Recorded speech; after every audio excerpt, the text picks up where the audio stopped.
Plan could be the first step toward replacing the Logan Correctional Center. State representatives announced they are searching for a construction firm to oversee building two new prisons. The plan has $900 million budget that would create facilities in Lincoln and the Chicago suburb of Crest Hill.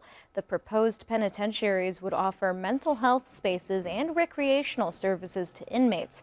Previously, the Illinois Department of Corrections considered closing the Logan County Correction Center in favor of relocation.